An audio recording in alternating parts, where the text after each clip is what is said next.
The Theory of Knowledge, an Islamic Perspective by Shaheed Ayatollah Murtuda Mutahhari. One of the discussions related to knowledge is that of the sources of knowledge, which is similar to the discussion on the tools of knowledge and is in fact complementary to it. We have another topic which is labeled the degrees and stages of knowledge. This topic is also very close to the other two. In general, all topics are related to each other, although some are closer to others. Perhaps it would have been better if we had first discussed the sources of knowledge before addressing the tools of knowledge. That is, it would have been better technically, otherwise, consequently, there is no difference. If we want to discuss technicalities, we must instead say that after proving that man knew nothing at birth, that is, from the previous chapter when we stated from the Quran in Surah Nahl, verse 78, that God has brought you forth from the bellies of your mothers while you did not know anything, but then after proving that he later in life acquired the potential to acquire knowledge, as we discussed before also, naturally this question comes to the fore. From where and what source or origin and with what tool or tools does man acquire possible knowledge? This is why we say it would have been better to discuss the sources of knowledge first. Nature as a source of knowledge. One of the sources of knowledge is nature. Nature means the physical world, the world of time and space, the world of motion, the same world in which we live and with which we interact by means of our senses. Very few schools of thought do not recognize nature as a source of knowledge, but both past and present there have been scholars who did or did not believe in nature as a source of knowledge. Plato did not believe in nature as a source of knowledge because man's relationship with nature is through the senses. It is particular, and he would not recognize any particular as truth. He regarded the intellect as the sole source of knowledge through a kind of reasoning. Plato himself called this method or style as dialectic. Perhaps you might be surprised to hear what Descartes did not value nature as a source of knowledge or the senses as a tool of knowledge, even though he was one of the two philosophers who cast science onto its modern path, and he was also a naturalist philosopher who invited people to study nature. He said, "One must study nature and must do so through the senses, but it will not bring us to the truth.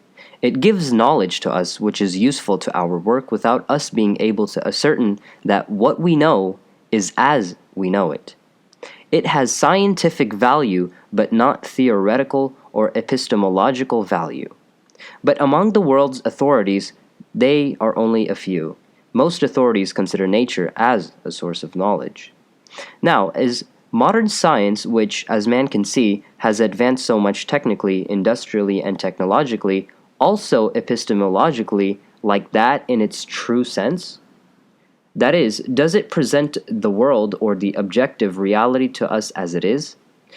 Is the said view of Descartes that it gives us power and capability and that it has scientific value for us without us being able to ascertain that today's human knowledge shows us reality as it is, correct? Bertrand Russell wrote a book entitled The Scientific Outlook.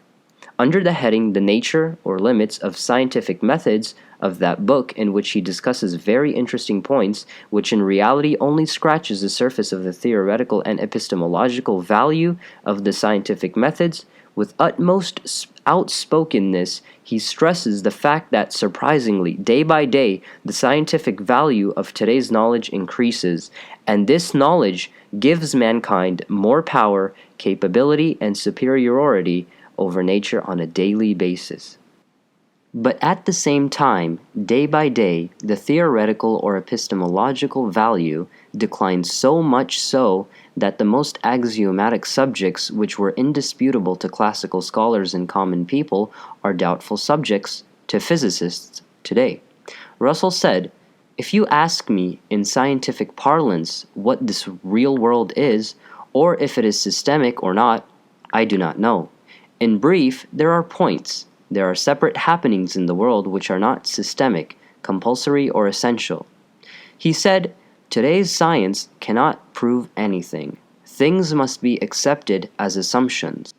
Nevertheless, although materialist philosophers like Russell himself undermined this foundation of his philosophical thought, I said that since he was a free-thinking philosopher and his thoughts were not dictated to him, he would say whatever he understood and discerned, even if it was contrary to the foundations of his thought and school.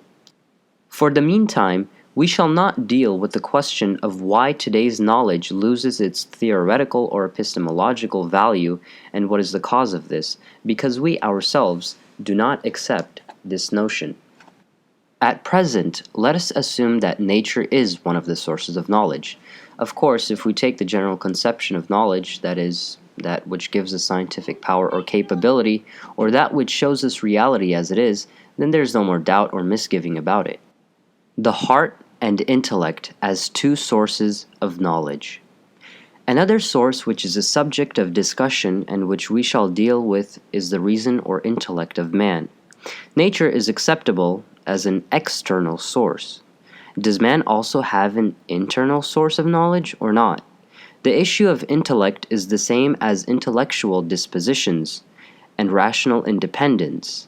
Some schools of thought state we have such internal source, or while other schools reject the same.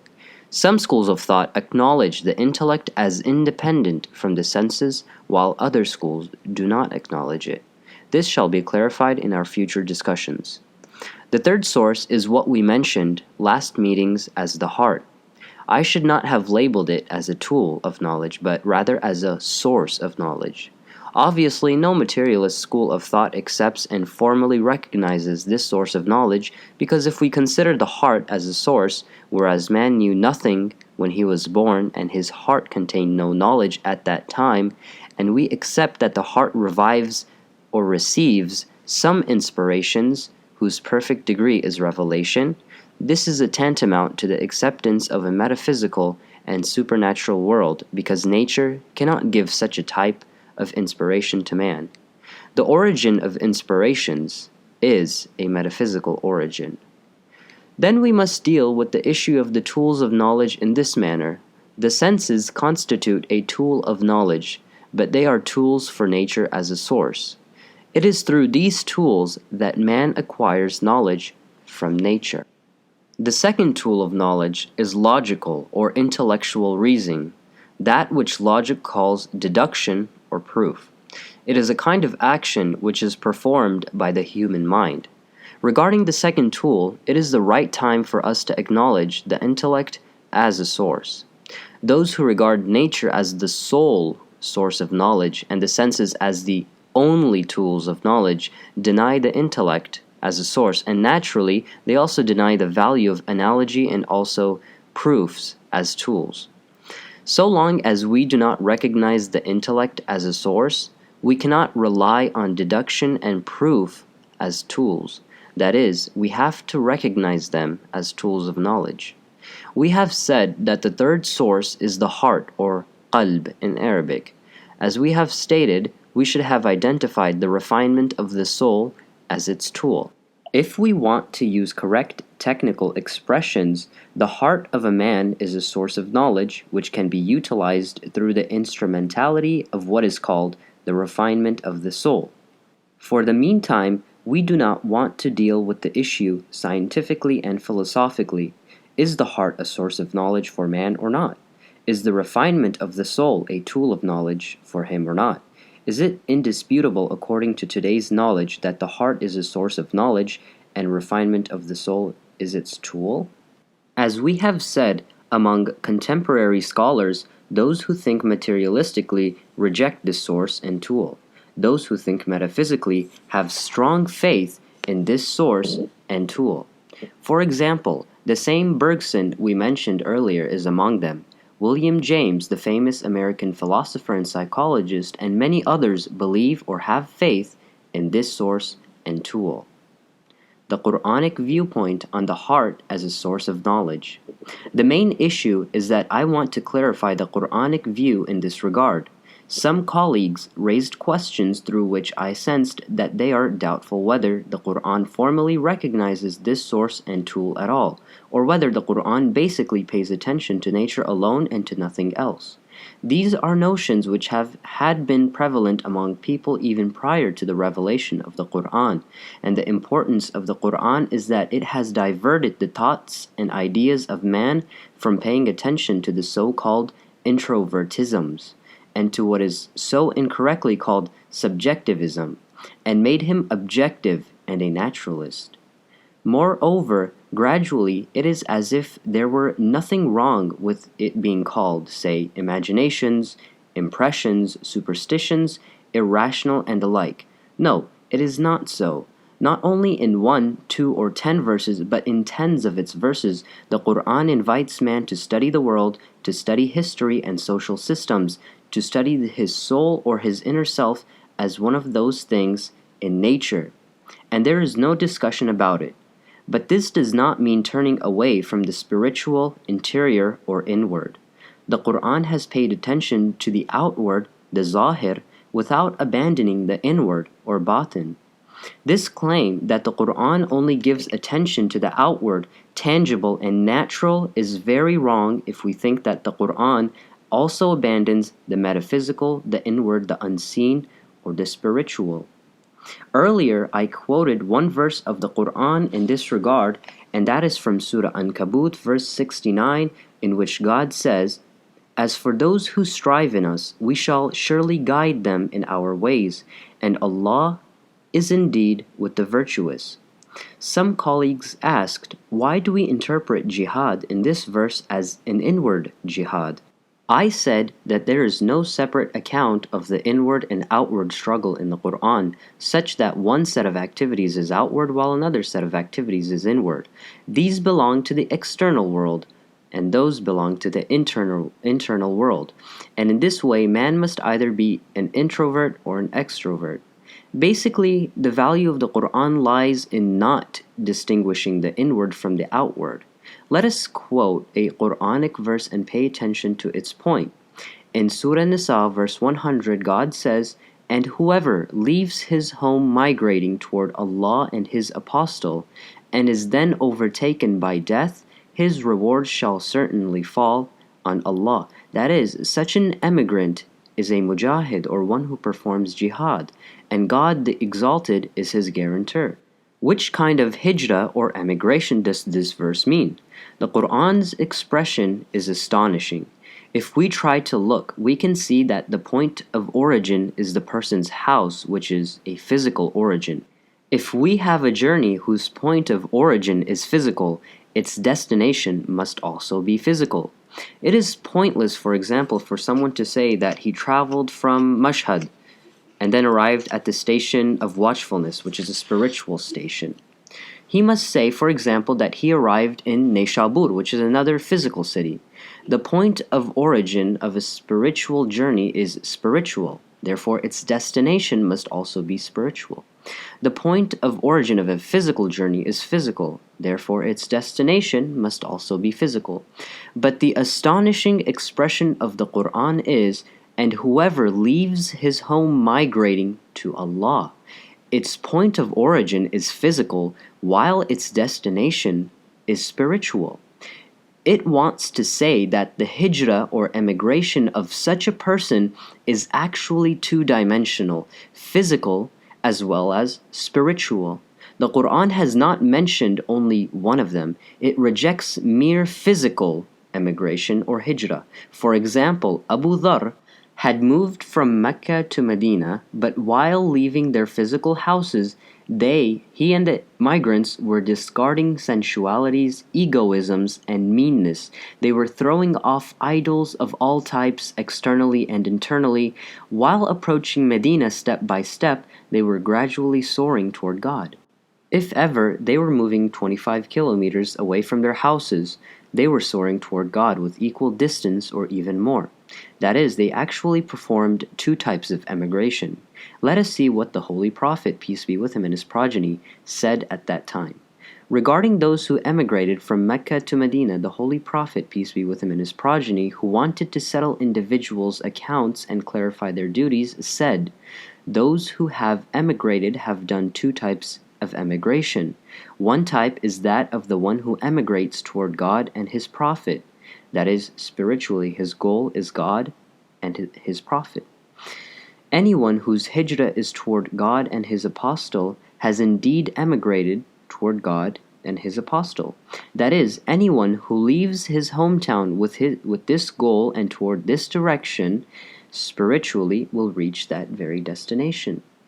And anyone whose hijrah or emigration was to acquire wealth or women has emigrated toward what he sought, therefore not toward God. That is, but the one who has emigrated with covetousness, thinking that a new community shall be formed, and this community has a bright future, and that in the days to come he will acquire wealth and riches, and thus be able also to possess beautiful women, is not of us. He came with the emigrants, but his spirituality is as such. He emigrated from his house toward wealth.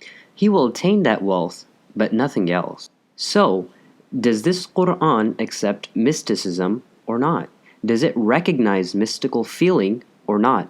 And then if we ask the Quran about the meaning of irfan, it would not say, as we would expect, that irfan means that a person should isolate himself from his community, go on top of a mountain, sit there and not mind the people's affairs. The Quran will not say so. What the Quran says about irfan or mysticism is exactly what Imam Ali, peace be with him, said about it. A manifestation of the oneness of inward and outward struggle. The infidels of the Quraysh had surrounded the city of Medina. The Muslims were in their worst military condition, and in the northern part of the city, which is not mountainous, they had dug an unfinished trench. The enemies and the Muslims were on the opposite sides of this trench. 10,000 well-equipped warriors came and besieged Medina. A heroic and extraordinary horseman found a narrow part of the trench and jumped to the other side of the trench. He started challenging the Muslims thus, "Is there anyone who would like to fight?" No one answered him, so the warrior asked again, "Is there anyone from your group who could hear this call? Is there anyone who would like to fight?" No one stood up except a 25-year-old youth saying, "O Apostle of God, I wanted to fight him." The Prophet said, "No, sit down, so that the condition of others would be well established." For the second time, no one stood up except, and again, Imam Ali, peace be with him. For the third time, the Prophet, peace be with him, and his progeny gave Imam Ali, peace be with him, the permission to fight. How important it was socially and militarily. The Imam, peace be with him, went forward and succeeded in overpowering the enemy. What an honor for Ali it was. Now we imagine that Ali was thinking of his sources of honor. One thing happened by which we could realize that at the time he was also wayfaring toward God. He forgot everything and was focusing on God. He was vigilant not to let an iota or an atom of anything other than God fall into his heart. That is, he was in a state of mystical wayfaring. This is the mysticism of Islam. He wanted to behead the enemy for the sake of God. The enemy spat on his face. Since he was a human, the Imam, peace be with him, was annoyed a bit. He immediately rose up and moved a few steps away, and then came back. The enemy asked him, "Why did you do that? If you wanted to kill me, why did you not do so instantly?" The Imam, peace be with him, calmly replied, "You spat on my face and I was annoyed. I was afraid that my pure and sole intention would be diluted and I would experience the slightest deviation or digression from my mystical struggle." Thus, these are two worlds which are not separate from each other, such that we would be attached to this or that world. One day we have to attach to this world and abandon the other, and another day we have to attach to that world and abandon this world. And we would always say, these are lies, this is subjectivism, this is introvertism. Islam is objectivist, Islam is naturalist. The Prophet came to change man from being an introvert to an extrovert. No, this is not so. The introvertism and extrovertism of Islam go hand in hand and are inextricably interwoven with each other. The introvertism which is unmindful of the outside is not introvertism according to Islam. It is not mysticism. It is not spirituality. It is not emigration toward God. Similarly, Islam does not regard practical activity which is unconcerned with the inner side As some would say, leave them now, these are subjective, they have nothing important, we must be objective, as jihad, righteous deed, or hijrah. It would not put any of these labels on a practical activity if it were devoid of spirituality. The Quran and the inseparability of introvertism and extrovertism. Islam explicitly declares in Surah Anfal, verse 29, that if you are wary of God, He shall appoint a criterion for you. That is, be wary of God, and you will see that the power of discernment can be found in your heart. Be pure and keep yourself chaste. God, the Exalted, will spread the light in your heart. He will give you the power to distinguish truth from falsehood. It is thus stated in another verse in Surah Muhammad, verse 17, as for those who are rightly guided, He enhances their guidance. That is, take a step toward God and He shall take a bigger step toward you. He enhances their guidance. Let us see how the Quran gives the account of the companions of the cave, Ashab al-Kahf, and how it deals with spirituality and the so-called materialism within and without, alongside each other. In Surah Kahf, verse 13 to verse 14, God says, "We relate to you their account in truth. They were indeed youths who had faith in their Lord, and we had enhanced them in guidance and fortified their hearts when they stood up and said, 'Our Lord is the Lord of the heavens and the earth. We will never invoke any God besides Him, for then we should certainly have said an atrocious lie.'" That is, O our Prophet, we relate to you their story, which is true and not fictitious. They were youths who had faith in their Lord and submitted to Him, and we enhanced them in guidance. They took a step toward us, and we took 2 steps toward them. One was that we gave them luminosity, and the other was that we fortified their hearts. In some cases, the Quran describes it as sending down of composure or serenity. In Surah Tawbah, verse 40, God says, "Then Allah sent down His composure upon him and strengthened him with hosts you did not see." And in another place, it says in Surah Tawbah as well, verse 26, "Then Allah sent down His composure upon His apostle and upon the faithful." And the latter refers to all the faithful. They were situated in a polytheistic system, and they disobeyed and defied this system. In accordance with the faith or belief they had, we enhanced the insight and strength of their hearts, their courage, their bravery, and their spiritual power. Why? What we gave them were the rewards of their deeds, and we gave them good in this world. That is, our Lord, the Lord to whom we must surrender, that power to whom alone we must humble ourselves, is nobody else but the Lord of the heavens and the earth. We acknowledge and have faith in no one but Him. If ever we would take for ourselves an object of worship other than the Lord of the worlds, it would be a grave mistake and we would go astray. This is the inseparability of the two. In most cases, man goes to extremes and he rarely chooses moderation. For centuries, we were immersed in the waves of introvertism, and we used to avoid extrovertism. And I sense that we are gradually engrossed with extrovertism while avoiding the inward, allegedly on the ground that those issues are not raised in Islam. Imam Ali's description of a mystic. Our youth truly and duly give respect to Nahjul Balagha. What kind of book is Nahjul Balagha? In your opinion, is it an inward-oriented or outward-oriented book? You yourselves know to what extent Nahjul Balagha's outward orientation is, but do you know its inward inclinations or not? The loftiest, most precise, and finest state of inward orientation can be found in Nahjul Balagha. Imam Ali, peace be with him, in Nahjul Balagha states, "He, the believer, kept his mind alive and killed the desires of his heart till his body became thin and his bulk was lessened, and a light of extreme brightness shone for him. It lit the way for him and took him on the right path. Different doors led him to the door of safety and the place of his permanent stay. His feet, balancing his body, became fixed in the position of safety and comfort because he kept his heart in good acts and pleased his Lord. That is, a mystic and refined man is described thus: he kept his mind alive, he killed his commanding self, the nafs al-ammara, he reduced the viscosities of his being, both physical and moral spiritual viscosities. A person who only eats, sleeps, and accumulates fat in his body throughout his life can never be a human. He removed these things which slow people. Through spiritual mortification, he purified his self.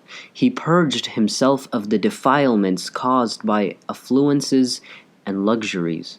He got rid of all the defilements in his being and made his body thin. His body became thin, his bulk was lessened. Subsequently, a light emanated from within, and a light of extreme brightness shone for him. Then it came in from one door and brought him from this door to that door and from that door to another door until he reached the final station where there is the divine court or the court of lordship. At present, I do not want to elucidate these lines.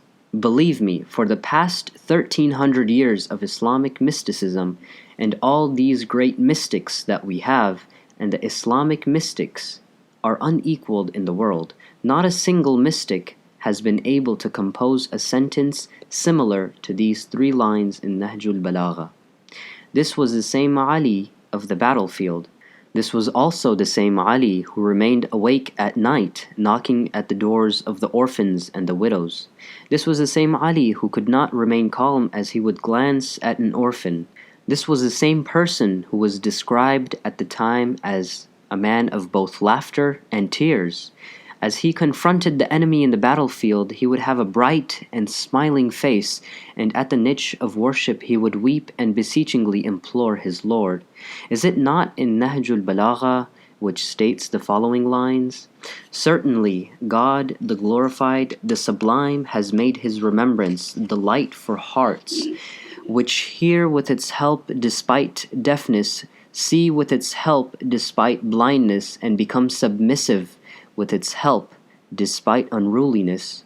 In all the periods and times when there were no prophets, there have been persons with whom Allah, precious with his bounties, whispered through their wits and spoke through their minds. These are wonderful messages. I do not want to dwell on this subject. It is enough that we know that this is the view of Islam. This is the perspective of Islam. This is the perspective of the Holy Prophet, peace be with him, and Imam Ali, peace be with him. Regarding this subject, there are so many, nay, boundless points in the verses of the Quran and the words of the Holy Prophet, peace be with him, and his progeny, and pure Imams, peace be with them all. Both the Sunnis and the Shia unanimously report that the Prophet said, "Whoever sincerely dedicates himself to God for 40 days, springs of wisdom shall appear from his heart to his tongue." And this can be found in Biharul Anwar, volume 53, page 326.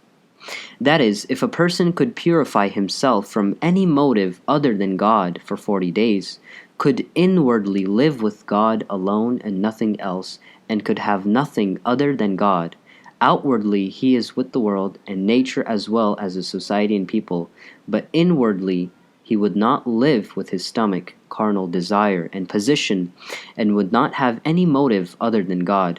Springs of wisdom would flow from his heart to his tongue.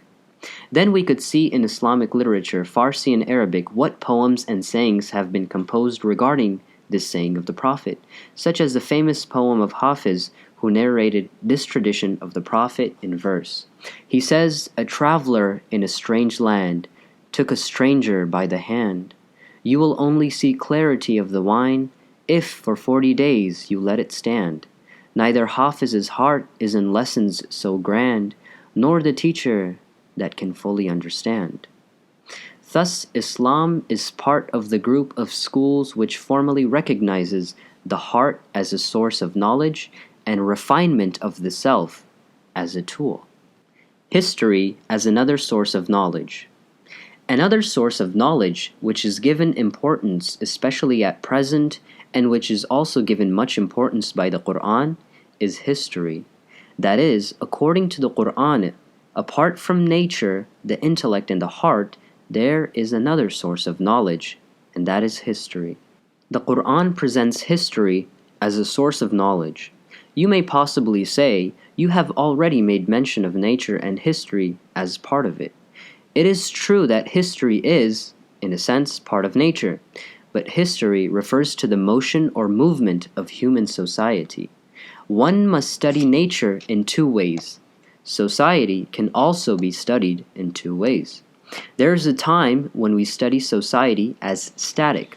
For example, anyone who wants to have sociological information about our society studies the Iranian society of today from different dimensions and imparts this information to other individuals. This is a sociological study. But there is also a time when we consider today's society in relation to the past and the past to an earlier one. That is, the present with the past and future as a single unit in a state of motion. Thereafter, we want to know what kind of law the law of historical movement is. The difference between the philosophy of history and sociology is that sociology states the existing law of society, while the philosophy of history states the law of society's transformation. It is here that time is regarded as a factor. The Quran explicitly and decisively presents history for study. So, history is also a source of knowledge. In this regard, we have verses of the Quran such as the following. Surah An'am, verse 11 states, "Say, travel through the land." And in Surah Muhammad, verse 10, God says, "Have they not traveled through the land?" That is to say, go and study historical relics and archaeological sites, and then see what historical changes have taken place in human life and society. Again, in his last will to Imam Hassan, recorded in Nahjul Balagha, Imam Ali, peace be with him, made a sublime statement which strengthens one's faith. Imam Ali, peace be with him, who belonged to the first generation of Muslims, ordered Imam Hassan, peace be with him, thus, "O my son, closely examine the conditions and history of communities and nations and take lessons from it." The Imam, peace be with him, then continued, "O my child, even though I have not reached the age which those before me have, yet I have looked into their behavior and thought over events of their lives. I walked among their ruins till I was as one of them.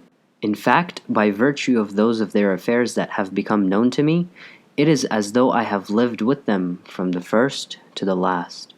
That is to say, therefore study history, reflect on what you hear about nations and the transformations undergone by communities, so that you would be like someone who has studied and witnessed them from among the beginning up to the end of the world.